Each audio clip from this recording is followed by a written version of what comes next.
দার্জিলিংয়ের কার্সিয়াং শহরের এক কোণে আছে এমন এক জায়গা যেখানে কুয়াশা নামলেই মানুষ হারিয়ে যায় ভয়ে।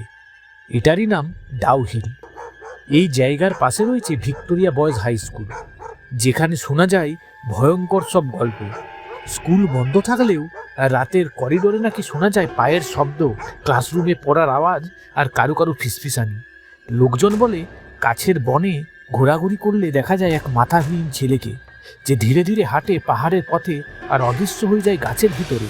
অনেকেই নাকি দেখেছে, কিন্তু কেউই মুখ খুলতে সাহস পায়নি। পুলিশের রেকর্ডে অবশ্য আছে বহু বছর ধরে এই বনের আশেপাশে আত্মহত্যা ও অদ্ভুত মৃত্যুর খবর পাওয়া গেছে। রাতের বেলা যারা এখানে গেছে তারা ফিরে এসেছে মানসিকভাবে বিপর্যস্ত হয়ে।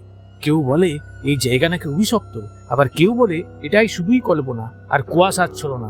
ভিডিওটি কেমন লাগলো অবশ্যই জানাবেন, আর প্লিজ চ্যানেলটা সাবস্ক্রাইব করবেন এবং অবশ্যই লাইক শেয়ার কমেন্ট করতে ভুলবেন না।